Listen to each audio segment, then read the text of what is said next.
Bonsoir. Elle a les taches de rousseur les plus célèbres du cinéma français. Elle a tourné devant les caméras des plus grands, Claude Sautet, Robert Enrico, Philippe de Broca, Maurice Pialat, Jean-Luc Godard, j'en passe. Et puis, il y a 15 ans, elle a dit « terminé, je change de vie ».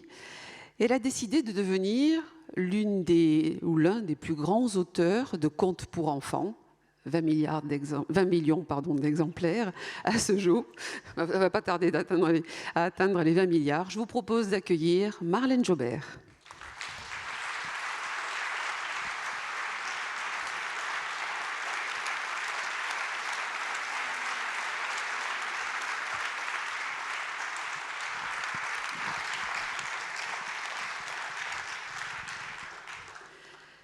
Bonsoir Marlène. C'est une jolie salle, hein? C'est une jolie salle, hein? C'est sympa d'être venue. Très bien remplie. Je vous assure qu'elle est très très bien pourvue, cette salle. Alors, on est d'autant plus heureux de vous accueillir. Alors, je vous dis tout de suite, c'est une petite précaution de début d'entretien. Marlène déteste les entretiens publics. Oui. Donc, vous allez être très gentil, ça va très bien se passer. Donc, on est d'autant plus ravis de vous avoir, parce que je sais que c'est une épreuve, vous le dites régulièrement, mais vous allez voir, on fait comme s'il n'y avait personne dans la salle. J'ai des soucis avec les mots. Je ne sais jamais où ils sont, ils disparaissent dès que je veux m'exprimer. Si quelqu'un les trouve... Dites-nous, Marlène Jobert, cette vie d'auteur que vous avez décidé de prendre, comment on devient, après l'actrice talentueuse, vous étiez la star du cinéma, et puis un jour vous avez dit stop, j'arrête, j'en ai assez, j'ai envie d'autre chose? Eh bien, il y a eu plusieurs facteurs finalement. D'abord, j'avais presque 40 ans. Non, j'avais 44 ans déjà. Oui. C'était hier. J'avais 2 bébés à la maison, des jumelles, et j'éprouvais de moins en moins de plaisir à jouer au cinéma. Parce que c'est vrai qu'on ne me proposait pas des rôles et des sujets suffisamment signifiants, intéressants, captivants. J'éprouvais de moins en moins de plaisir. Et on ne peut pas faire ce métier autrement que si moi, je me donne complètement, et quand je n'ai pas en retour ce que je donne, je reste à la maison, quoi. J'ai pas envie de sortir, j'ai pas envie de... Je me suis un peu enfermée. Et puis, j'ai eu du mal aussi à... C'était un tel déchirement chaque fois que je partais tourner, laisser mes enfants à la maison, ça devenait insupportable. Et parallèlement, j'ai découvert le plaisir de raconter des histoires et de les écrire. Mes enfants, c'est vrai que j'ai lu beaucoup d'ouvrages de psychologues où tous s'accordaient à dire à quel point le conte était quelque chose de très important, fondamental pour instaurer des relations entre parents et enfants. Et c'était très important aussi pour le développement. Et bon, j'ai appliqué à la lettre ce que j'ai lu. Je leur ai raconté beaucoup d'histoires. Les classiques, bien sûr. Et un jour, j'en ai inventé. Et elles préféraient presque les histoires qui sortaient de ma tête, comme elles disaient. Et voilà, et un éditeur a été alerté. Il a voulu que je les interprète. Et à l'époque, j'étais toute seule à le faire. Et ça a marché très fort, ça m'a encouragée, et on m'en a demandé d'autres, et puis voilà, c'est devenu une deuxième carrière, malgré moi. Malgré vous, vraiment ou... Ah oui, malgré moi. Enfin, malgré moi, j'étais très contente, hein. Mais c'est pas quelque chose que j'avais prémédité, c'est ça que je veux dire. Vos petites filles étaient votre premier public. Oui. Et puis, qu'est-ce que ça fait de penser qu'aujourd'hui, alors je le disais tout à l'heure dans l'introduction, de passer de 2 spectatrices, 2 auditrices attentives comme l'ont été vos jumelles, à des millions d'enfants qui lisent vos livres, qui les écoutent parce que vous les interprétez, on parlera de ça un petit peu plus tard. Est-ce que parfois vous pensez à ça, au bien que vous faites, vous imaginez ce que... Quand Joy et Eva étaient petites, vous écoutant attentives, est-ce que vous voyez ces enfants-là qui les écoutent comme elles? Ah non, ça, alors là, je ne pouvais pas imaginer. Non, ça a été comme 4 écoles maternelles qui ont voulu porter mon nom. Ça encore, c'est une chose que je ne pourrais pas imaginer. Et mes parents non plus. J'aurais voulu qu'ils vivent encore pour découvrir ça. Ils auraient été très fiers. Est-ce que comment naissent les idées? Parce que vous dites ça sortait de ma tête toute seule, mais est-ce qu'il y a à un moment donné un fil qui tire et que l'on tire encore pour tresser des histoires? Eh bien, écoutez, c'est un peu magique cette affaire-là. C'est l'imagination, ça vous arrive comme ça, ou ça vous arrive pas. Hein. Je suis pas géniale tous les jours, mais j'aime bien ça. Je savais que j'avais de l'imagination et qui était un peu retenue comme dans des vannes qui se sont libérées quand j'ai commencé à écrire. Et j'avoue que c'est un très grand moment de plaisir. Et pour autant, vous dites, quand vous parlez de votre écriture, que ça ne vous vient pas facilement, que vous êtes artisan, c'est laborieux. Voilà, une tâcheronne. Une tâcheronne, je me donne du mal parce que je suis allée très peu en classe. Hein. J'ai quitté l'école à 13 ans. Et je ne sais pas si vous imaginez comme il m'a manqué, comme beaucoup de bagages m'ont manqué. Donc, vous avez bien rattrapé, hein. Donc je me donne du mal. J'ai la conscience de ce qui est bien écrit et j'ai beaucoup de mal j'ai beaucoup de mal. Bon, ben voilà. Mais ça fait partie un peu du plaisir aussi. Est-ce que dans votre livre, on va parler tout à l'heure d'autres types de littérature, votre biographie que vous avez écrite l'année dernière, Les baisers du soleil. Vous dites que vous racontez quand vous étiez adolescente, peut-être dans ces années-là, ces époques-là, vous étiez très très menteuse, vous inventiez des... Oui. Est-ce que le plaisir du conte, de raconter des histoires, ne vient pas un peu de là? Mais tous les auteurs, ce sont des grands menteurs, hein, finalement. C'est vrai. Je me suis même laissé dire que vous mentez encore. Je mente comme tout le monde quand ça m'arrange, quand j'ai besoin de liberté et quand je veux pas faire de peine. Enfin, je suis comme tout le monde. Hein. Oui, ouais, mais je mens de moins en moins, je crois. Parce que j'ose dire, enfin, quand ça fait pas de peine, j'ose dire les choses, mais sinon, c'est vrai, qu'est-ce que je mens? Ça reste entre nous. Hein. Ouais. L'écriture, des histoires, des contes, et puis vous interprétez aussi des contes. Alors ceux que vous écrivez, et puis des grands classiques. Le dernier vient de sortir, le Bon Petit Diable, puis les classiques de la Comtesse de Ségur. Le métier d'actrice, finalement, il n'est pas si éloigné que ça, parce que quand vous interprétez sur les CD que l'on trouve dans vos livres, l'actrice refait surface. Tiens, j'aurais tort de me gêner, je sais interpréter, alors je m'en sers. J'interprète tous les personnages, mais je m'amuse beaucoup.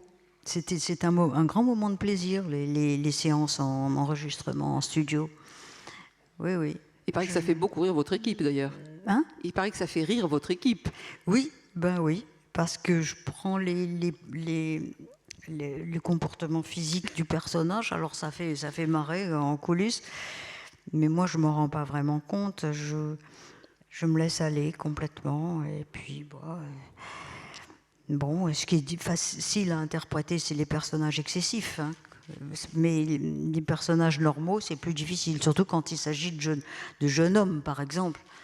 Alors ça, ils sont difficiles à interpréter, ceux-là. Ça donnerait quoi, les sorcières, les monstres, tout ça, les vieillards, j'adore ça. Par exemple, ça donnerait quoi, un vieillard monstrueux, ça donnerait quoi?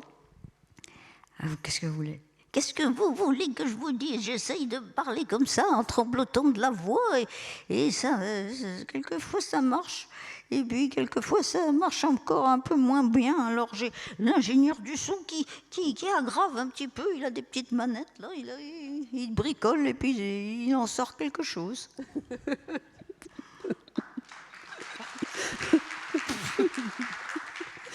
Dans l'écriture de vos contes, vous en profitez.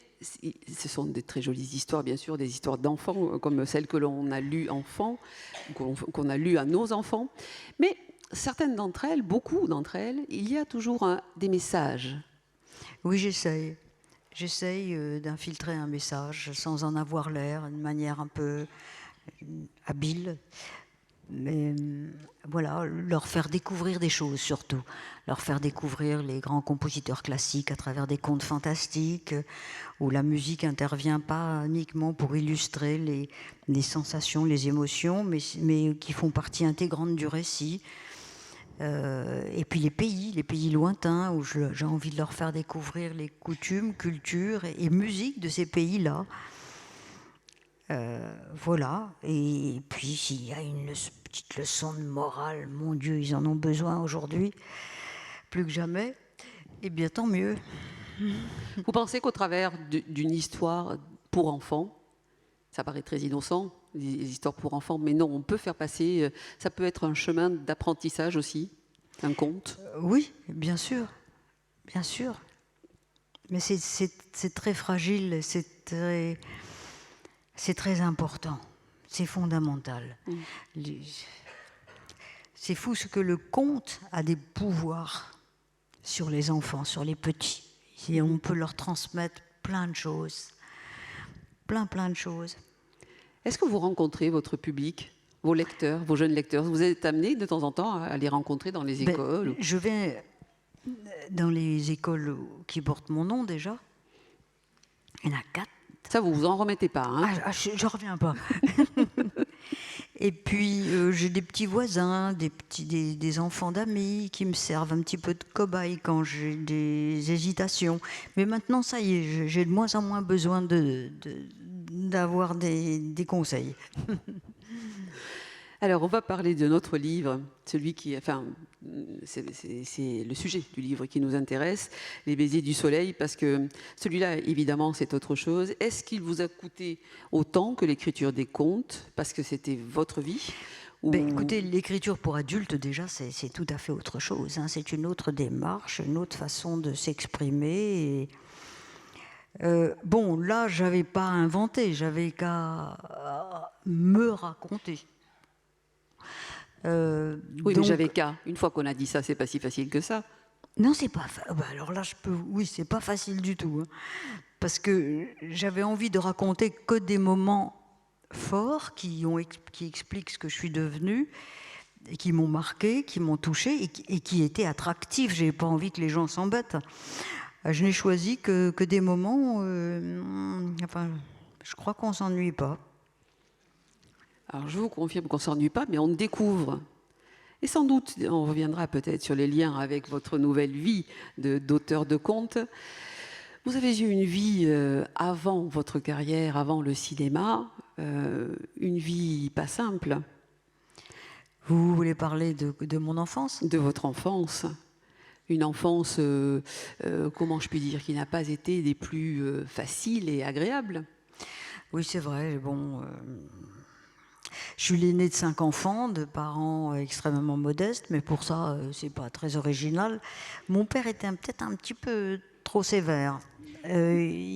C'était un enfant de l'assistance publique, donc il n'avait pas connu ses parents, élevé dans la rigueur, dans le manque d'amour, et il a cru bien faire, moi l'aîné, à être un petit peu trop rigide, c'est vrai. Bon, mais par la suite, il m'a vraiment prouvé largement qu'il m'aimait. D'ailleurs, c'est grâce à lui il m'a quand même laissé monter à Paris. C'est surprenant d'ailleurs, parce qu'il vous a... C'est une chose, venant de lui, dans le milieu dans lequel nous vivions, c'était audacieux. Mmh. Oui. Il vous a élevé... comme on dit, à la dure. Oui. Vous avez été... les coups pleuvaient quand même. Oui, corrigés. Voilà, corrigés. Quelquefois pas toujours justifiés. Pardon ? Pas toujours justifiés. Non.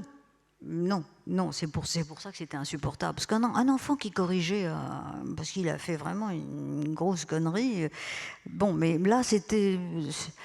Bon, il a cru bien faire.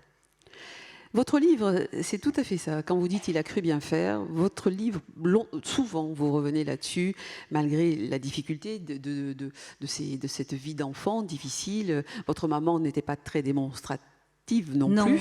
Oui, c'est vrai. Elle ne savait pas nous aimer. Vous dites absence de savoir-faire Avec- maternel. Pardon? Vous écrivez absence de savoir-faire maternel. Oui, oui.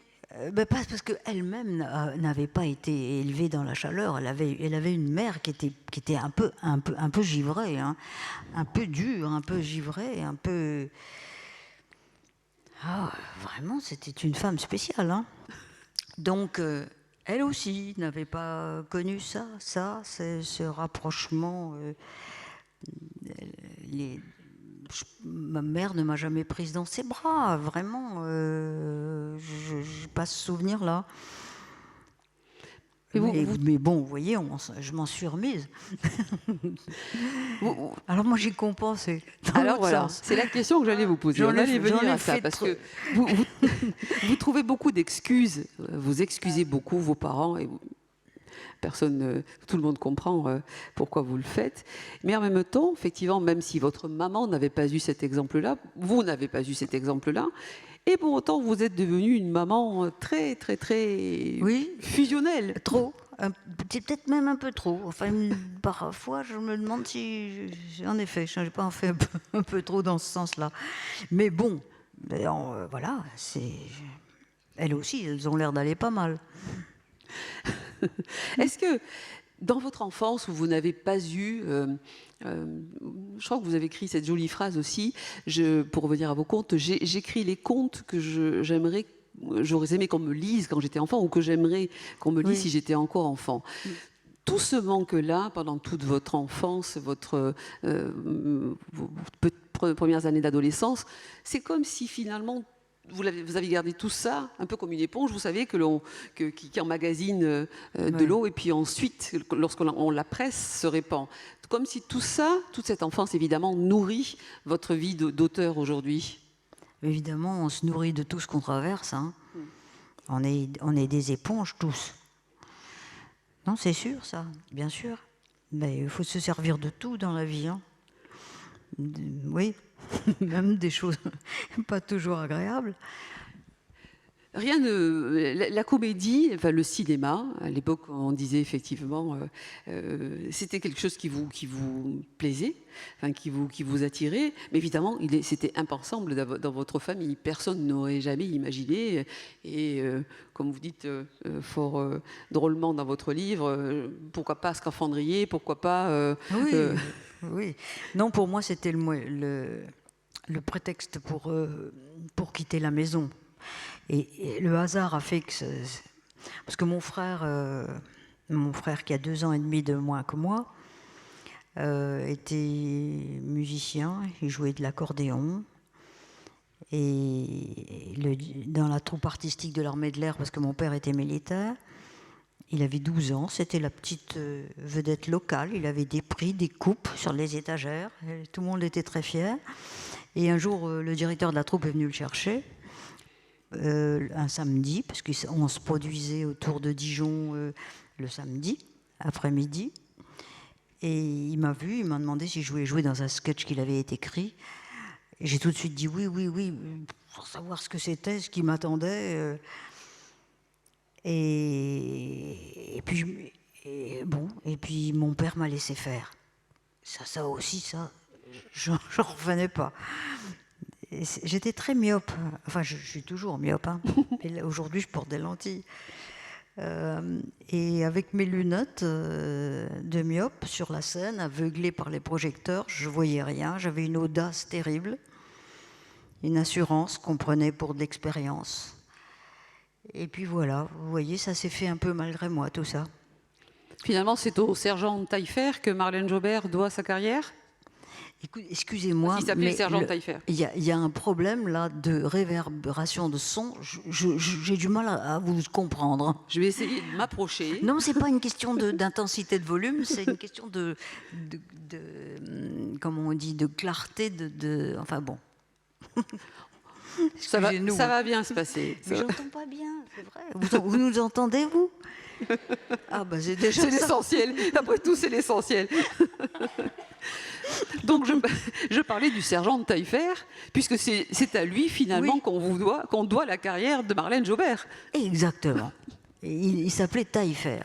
C'est un nom de personnage de conte, ça, on ne le croit pas. Premier Oh, mystère. je vois que vous avez bien lu mon livre. Oui. Premier mystère, votre papa vous laisse monter sur les planches de l'orchestre militaire de Dijon. Deuxième mystère, le sergent de Taillefer lui dit et vous conseille de rentrer au conservatoire de Dijon. Il dit oui. Ouais. Et là, et après c'est parti parce qu'il a accepté Mais aussi. je crois qu'au fond, mon père, il se serait bien vu, comme il disait, comique. Vous voyez, faire des sketchs, tout ça. C'est pas flagrant hein, dans votre livre. Non, c'est vrai. Mais il aurait bien aimé, il avait un petit peu frustré de ce côté-là.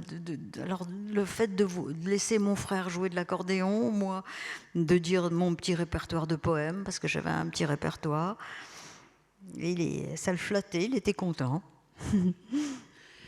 Vous écriviez un journal quand vous étiez enfant, bien sûr.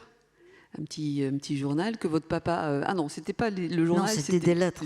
Les premières lettres, les petits mots d'amour. Il a découvert des lettres que j'avais cachées dans un livre. Vous savez, à l'époque, on nous faisait recouvrir les livres avec du tissu qu'on cousait comme ça.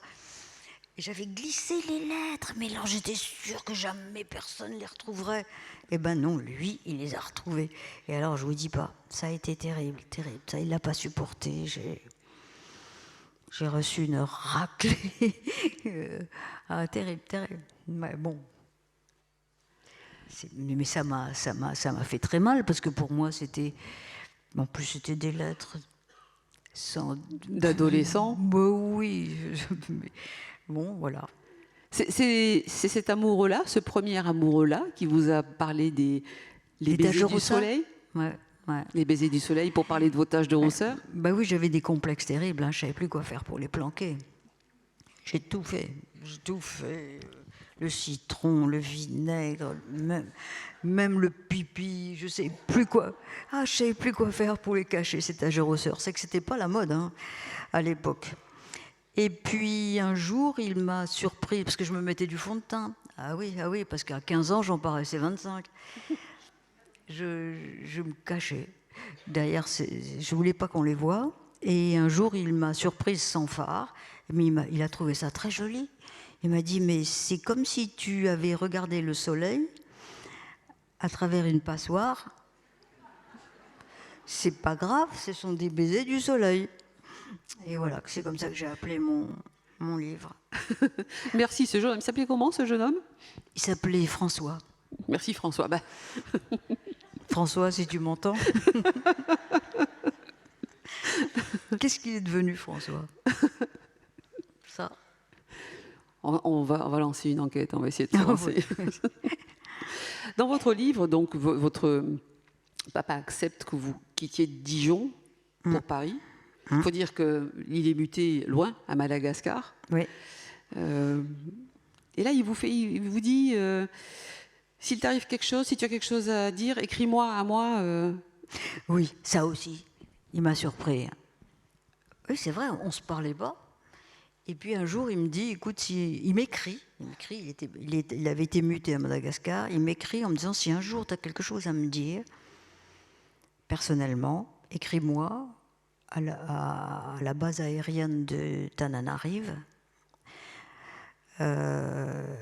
Voilà. Je me suis demandé, mais pourquoi il me dit ça? Pourquoi? Est-ce qu'il a peur qu'un jour je tombe enceinte, comme on disait? Est-ce que je serais paumée, que je ne saurais pas quoi faire? Parce que lui, enfant de l'assistance publique d'une fille-mère, vous voyez ce que je veux dire, ce que ça engendre, tout ça. Je crois qu'au fond, c'était ça. C'était ça dans sa petite tête. Et puis voilà, puis un jour, je lui ai écrit pour lui dire, voilà, je veux arrêter les Beaux-Arts, parce que j'étais aux Beaux-Arts à l'époque, pour faire du théâtre, pour monter à Paris. Et il n'a pas dit non. Il m'a dit, envoie-moi tous les papiers d'inscription. Votre maman n'était pas au courant? Et moi, non, ma mère, elle n'aurait pas imaginé. Et il lui a caché. Il lui a caché pendant 3 semaines, 1 mois, jusqu'au jour où moi je croyais qu'elle était au courant. J'ai envoyé les papiers d'inscription à l'appartement. Et c'est elle qui a ouvert le courrier. Alors ça a été terrible, ils ne se sont pas parlé pendant 3 mois. Mais ça, bon, ce sont des histoires de famille. Oui, et ben vous voyez, il a accepté que je monte à Paris. Qu'est-ce que vous, aujourd'hui, le temps a passé, ça vous a fait du bien d'écrire ce livre? Je ne sais pas si ça m'a fait vraiment que du bien, finalement. Pourquoi? Parce que, je sais pas, on fait un espèce de bilan quelque part.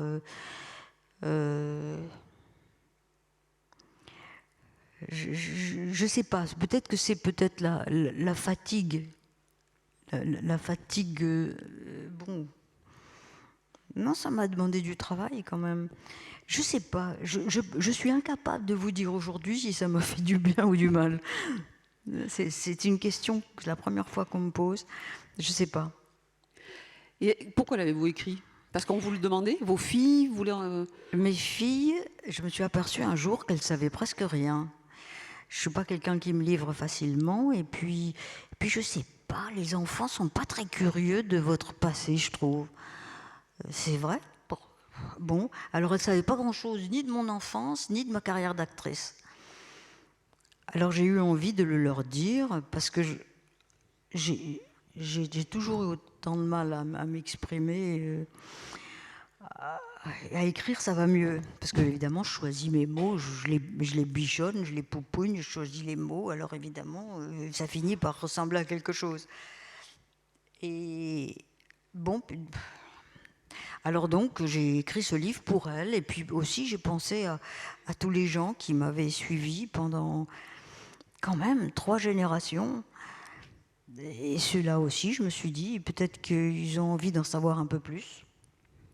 Voilà. Et puis j'ai découvert le plaisir d'écrire. C'est une vraie jouissance. Même si, comme moi, on se donne beaucoup de mal. Comment elles l'ont reçu, vos filles? Bien, elles ont appris beaucoup de choses, hein. Sur ma vie d'actrice, mon enfance et ma vie amoureuse. Et bien que, bon, je suis assez discrète de ce côté-là. Non, elles étaient contentes. Je le dis tout de suite, enfin, le secret de votre relation avec Valéry Giscard d'Estaing est enfin dans ce livre. Vous le oui, lirez. surtout ne ratez pas ça, hein, ça vaut vraiment le coup. Et elles ont quand même découvert avec beaucoup d'étonnement. Non, mais dites-leur que c'était une fausse rumeur. Ils vont croire que c'était vrai. Non, c'est n'importe quoi. C'est pour qu'ils lisent le livre. Non, il ne s'est rien passé entre Valéry Giscard d'Estaing et vous. Il le regrette sans doute beaucoup. Ouais. Non, c'est... Bon, il faut bien que les journalistes s'amusent. Quels ont été qu'est-ce qui a guidé vos choix? Ou y en a-t-il eu d'ailleurs dans votre carrière d'actrice? Ou vous êtes-vous laissé porter par les propositions qui vous étaient faites ou votre agent? Comment s'est passé? Je sais que vous n'aimez pas le terme de carrière, mais votre vie d'actrice, comment choisissiez-vous vos rôles et les réalisateurs avec lesquels vous tournez? Vous savez, on ne choisit pas autant qu'on croit. On ne choisit pas. On choisit ce qu'il y a de moins mauvais dans ce qu'on nous propose. C'est terrible ce que je dis là, mais bon, ben voilà, on choisit ce qui... Mais on ne peut pas avoir un plan de carrière. On ne sait, on sait pas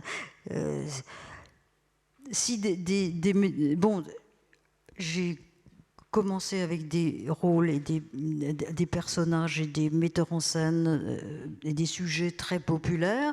Alors on m'a cantonné un peu là-dedans, dans la petite rigolote, un peu originale, très naturelle, très bien.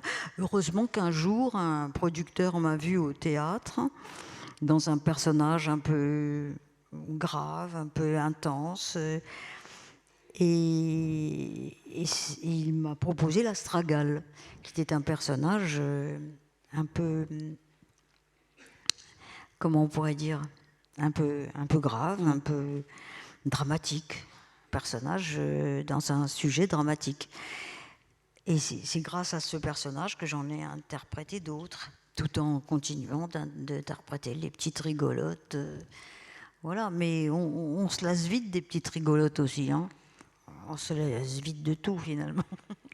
Pourtant, c'est pas facile de faire rire. Tous les acteurs disent ça. C'est plus difficile de faire rire que d'émouvoir. Ce qui émeut, c'est surtout la situation, ce qui vous arrive, tandis que faire rire, ça fait partie de notre nature et ça, c'est quelque chose qu'on ne domine pas, qui se passe malgré nous. J'avais une façon d'être malheureuse et qui faisait rire. C'est vrai. Je piquais des crises de rage qui faisaient marrer. Mais je ne voulais pas faire marrer, moi. J'étais en colère. J'étais en colère avec ma nature, mais ça faisait rire. Et ben, tant mieux. Hein. Donc vous aviez du mal à convaincre alors? Pardon? Vous aviez du mal à convaincre? Non.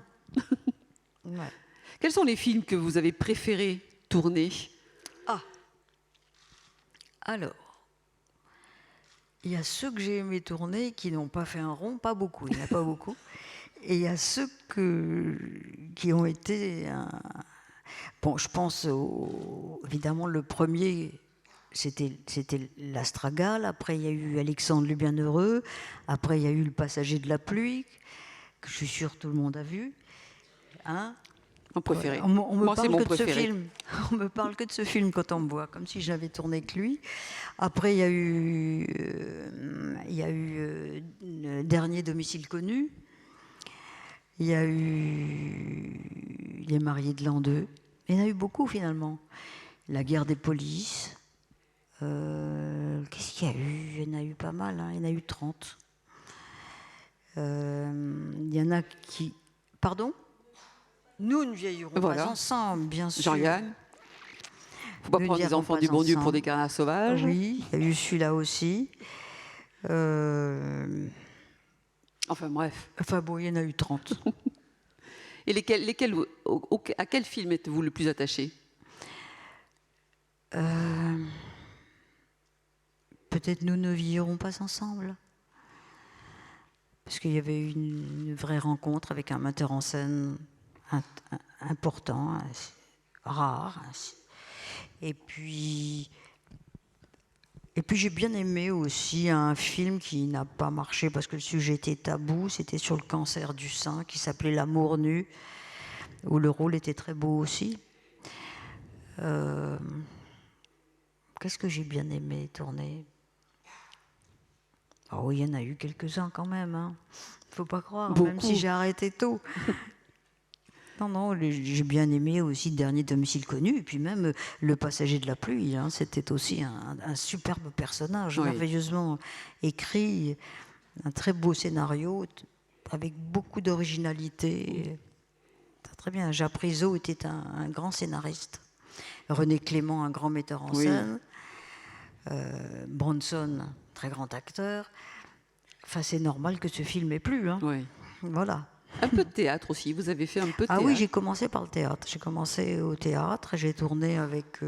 j'ai joué au théâtre, la première pièce, toute première, j'avais 23 ans, avec Yves Montand, Des clowns par milliers.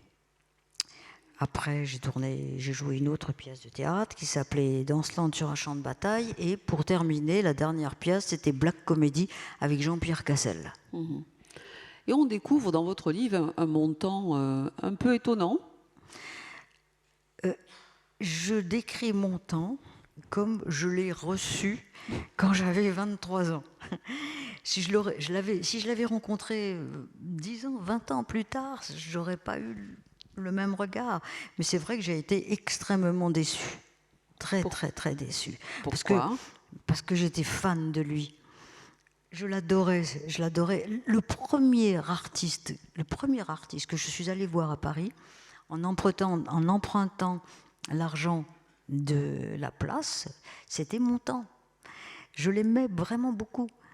Et puis j'étais déçue par l'homme, pas par l'artiste. Hein. Alors l'artiste, vraiment toujours admirative. Pourquoi l'homme vous a déçu? Lisez mon livre. Non, pourquoi? Parce que, Disons qu'il a été un peu trop entreprenant à votre goût. oui, il n'a pas supporté que je lui résiste. Bon, voilà.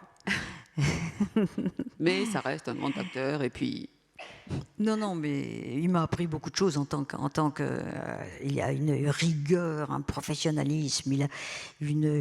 Il avait une opiniâtreté permanente. Il avait une santé terrible. Hein. Après 2 filages de la pièce, il était capable de refaire un 3e filage à 2 heures du matin. Ah non, c'était. Mais ça se voit sur scène. Tout était réglé comme. C'était. Il n'y a pas de secret, hein. Il y a le travail qui est derrière.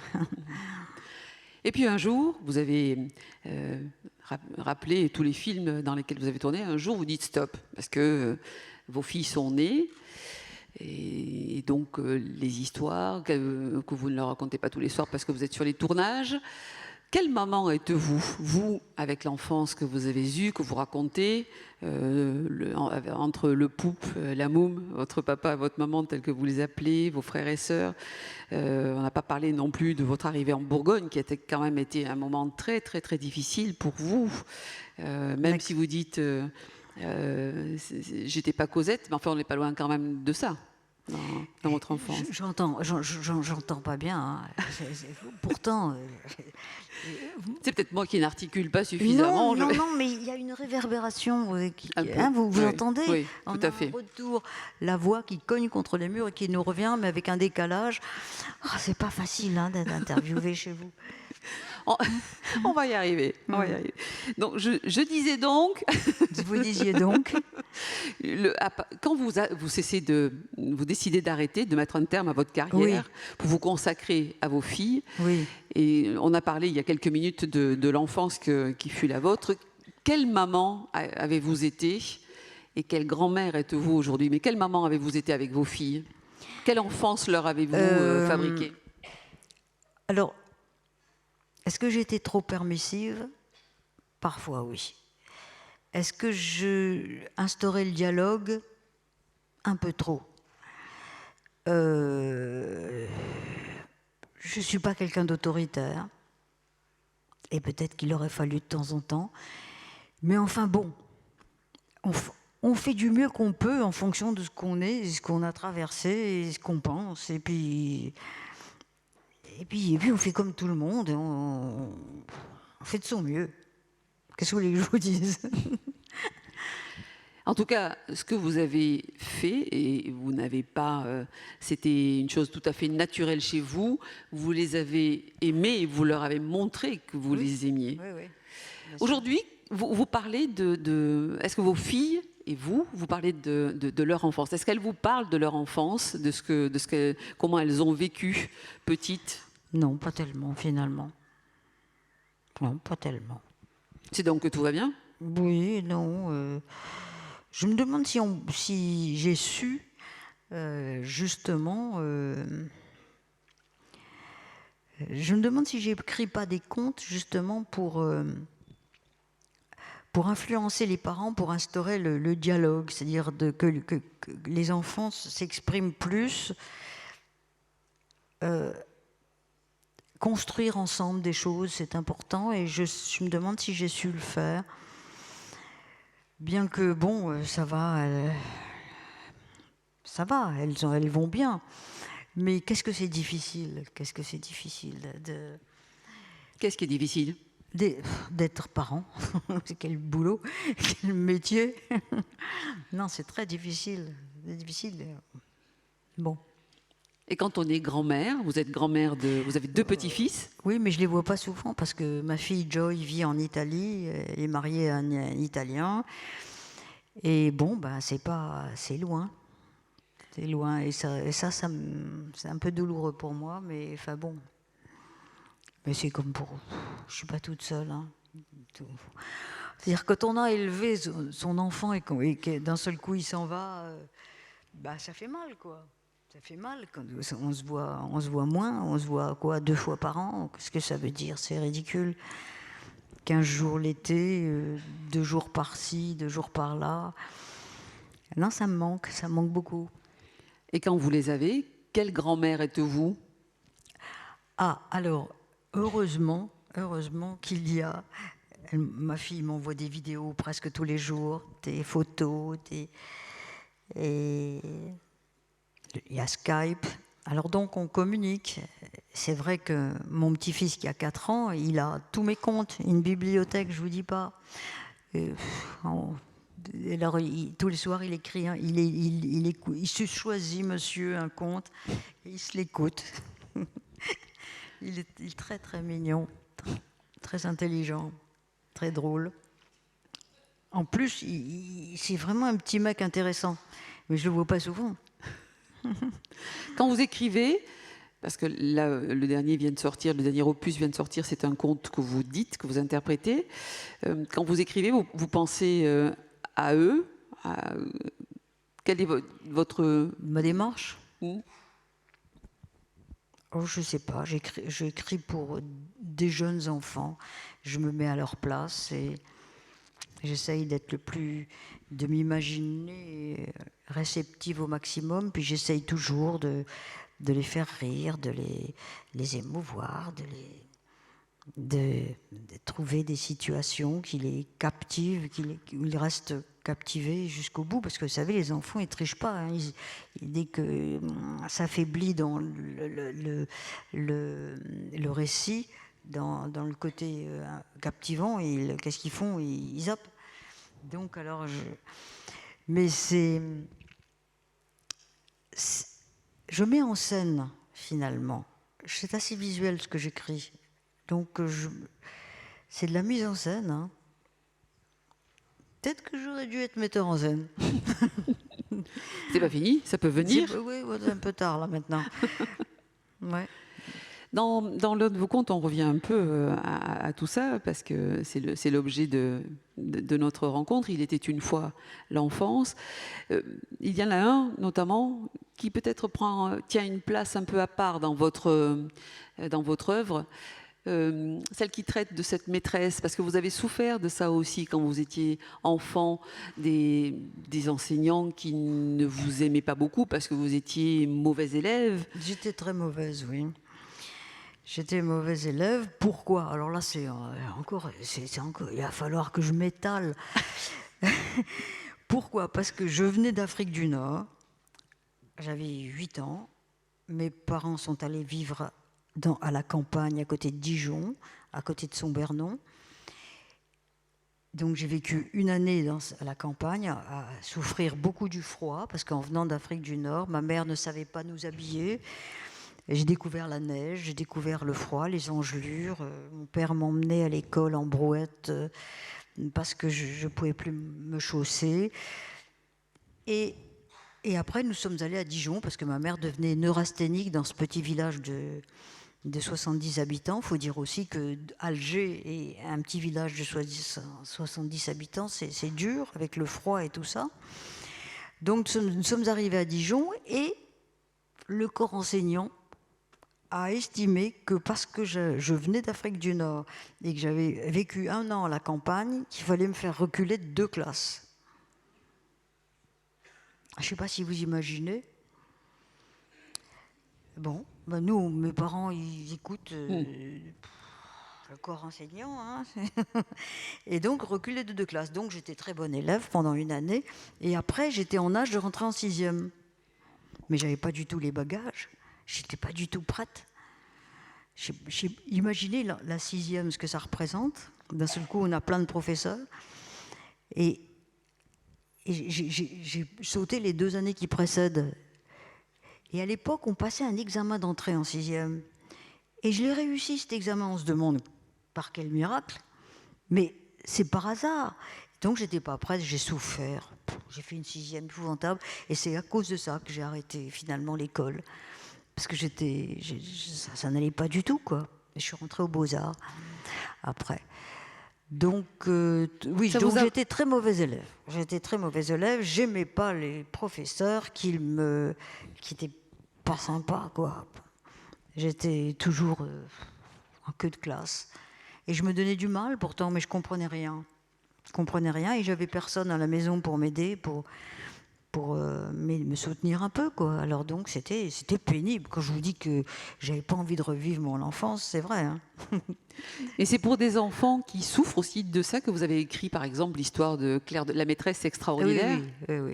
Oui, Claire de Lune, je l'ai appelée Claire de Lune, parce que évidemment c'était Beethoven. Et cette maîtresse a des pouvoirs extraordinaires, c'est-à-dire qu'elle sait tellement bien parler aux enfants, et grâce à ce qu'elle sait leur dire, c'est une maîtresse qui aide les enfants à se débarrasser de leurs défauts. Et la petite fille que je mets en scène, dans cette histoire, elle ment tout le temps, comme moi, comme j'étais, que je ne suis plus. Et cette petite fille ment pourquoi? Parce que la réalité ne lui plaît pas suffisamment, parce qu'elle a beaucoup d'imagination et qu'elle a besoin de mentir. Et donc cette maîtresse arrive à la soigner, à lui faire abandonner ce vilain défaut. Et grâce à la musique aussi de Beethoven, cette petite fille donc va comprendre que à partir du moment où on avoue que c'est un mensonge, eh bien voilà, qu'on invente. Il faut dire qu'on invente. C'est vrai que quelquefois, ce qu'on invente est plus joli que la réalité. Voilà. Et l'histoire du petit garçon qui mordait les chiens? Ah, le petit garçon qui mordait les chiens. Alors j'avais envie. Alors là, c'est spécial. Le titre, déjà, j'ai trouvé le titre. Le petit garçon qui mordait les chiens. Et je me suis dit, il faut que je trouve une histoire pour exploiter ce titre. Et puis j'avais envie aussi, parallèlement, de traiter la douleur que peut éprouver un enfant de 5 ans à l'arrivée d'un petit frère ou d'une petite sœur. Ils se sont trahis, abandonnés, malheureux. Et voilà, j'avais envie de traiter ça. Et le petit garçon qui mordait les chiens, c'est qu'il était tellement malheureux qu'il mordait même son chien. Voilà comment il est sorti, celui-là. C'est jamais pareil. L'histoire... Ça arrive comme ça. Là, je suis partie du titre, mais c'est la seule et unique fois. Hein. Jamais je pars d'un titre. C'est stupide quand on y pense. Mais voilà, celui-ci est parti comme ça. Et maman a engagé une sorcière? Ah oui, alors ça, c'est pour faire prendre conscience aux enfants qu'il ne faut pas se fier aux apparences. C'est pas parce que quelqu'un est laid qu'il n'est pas bon. Et là, c'est ça. Sa maman a engagé une femme de ménage qui est très, très, très laide. Et comme elle est polonaise, elle ne parle pas très mal le français. Parce que c'est Chopin que je voulais faire découvrir Chopin à travers ce conte. Mais cette femme qui vient de Pologne joue très bien du piano. Et cet enfant qui déteste cette femme parce que d'abord il ne comprend pas ce qu'elle dit, elle s'exprime très mal, et puis elle est très vilaine. Mais il va s'attacher à elle tout doucement parce que c'est une femme formidable. Et lui va lui apprendre le français tout doucement, et elle va lui apprendre le piano. C'est vrai que j'ai beaucoup aimé cette histoire.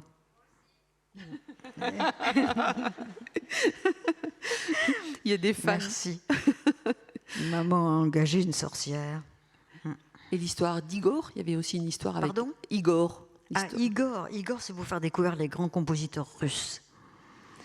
Alors là, je ne vais pas vous raconter le conte. Si vous avez 1 heure devant vous. Non, Igor, c'est un petit garçon d'origine très pauvre qui vit dans une roulotte avec son grand-père parce qu'il est orphelin. Et un jour, son chien lui ramène une poupée. Une poupée genre Barbie, vous savez. Il la porte, dans sa gueule, il la tient par ses cheveux. Il dépose ce cadeau, pour lui c'est un cadeau à son petit maître, devant son petit maître, et comme c'est un petit garçon, et qu'il a honte de trouver cette poupée intéressante, il la cache. Il la cache dans sa poche, dans son blouson. Et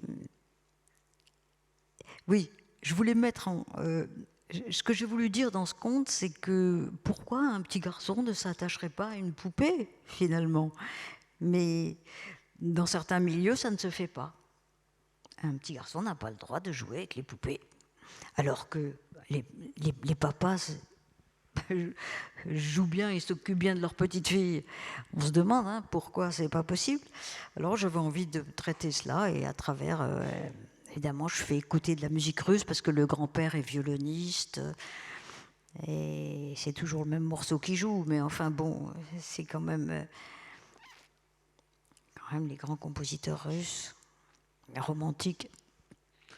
Dans ces cas-là, comment ça se passe? Vous choisissez les morceaux ou bien vous écrivez d'abord le conte et puis ensuite vous choisissez le compositeur? C'est un va-et-vient entre ce que j'écris et puis des morceaux qui ne servent pas uniquement comme pour illustrer les situations, mais parfois qui font partie du récit, voilà, qui sont complètement intégrés dans l'histoire. Bon, d'abord c'est le fond, les fondations. Qu'est-ce que je veux dire? Et puis non, il y a des contraintes terribles, on ne se rend pas compte, mais il y a un calibrage à respecter qui est difficile à tenir. 24 pages, tant de caractères par page. Et donc, il y a ça, et puis il y a le vocabulaire. Je me débrouille pour leur faire découvrir des nouveaux mots, mais à travers le contexte, ils devinent ce que ça veut dire. Mais j'essaye quand même de ne pas trop leur en donner des nouveaux, parce que il faut qu'ils aient du plaisir, donc ils suivent. Vous comprenez ce que je veux dire? Qu'ils suivent bien l'intrigue. Donc, voilà. Enfin, ça a l'air de plaire. C'est du boulot, hein? Oui, il ne faut pas croire. On se dit, elle s'amuse, elle bricole, là, dans son coin. D'ailleurs, ma famille ne me prend absolument pas au sérieux, vous savez. Pour eux, je bricole dans mon coin, je m'amuse bien. Ils m'interrompent sans arrêt, chacun leur tour. Ils ne me laissent pas me concentrer, je suis très malheureuse. J'ai l'air. Tout à fait. Même au bout de 15 ans, on ne vous prend pas au sérieux. 20 millions d'exemplaires. Non, pour eux, c'est facile. Pour tout le monde, c'est facile. Sauf pour moi. Et pourtant, ça n'a pas l'air. Pardon? Et pourtant, on sent bien le plaisir que vous prenez à écrire et à interpréter. Oui, c'est vrai. Ouais. Sinon, je ne le ferais pas. Bien sûr. Non, je ne suis pas Mazou. J'adore ça. M'enfermer dans ma maison en Normandie et puis me laisser aller, couper le téléphone, écouter de la musique pendant que j'écris. Mais enfin, il ne faut pas qu'elle soit trop prenante, la musique, parce que je ne peux plus écrire et j'écoute et je ne peux plus me concentrer. Donc il faut juste ce qu'il faut, quoi. Et là, en nous quittant, vous allez regagner la Normandie pour continuer d'écrire? Il y a des projets déjà d'écriture? J'ai 2 contes dans mes tiroirs qui sont loin d'être aboutis. Je ne sais pas vers lequel je vais pencher pour eux. Je ne sais pas encore. Eh bien, on va vous remercier très sincèrement, Marlène Jobert, d'être venue passer ce moment-là avec nous, même si c'est difficile, finalement, ça s'est très bien passé. Et bienvenue et bon retour en Normandie. Merci beaucoup.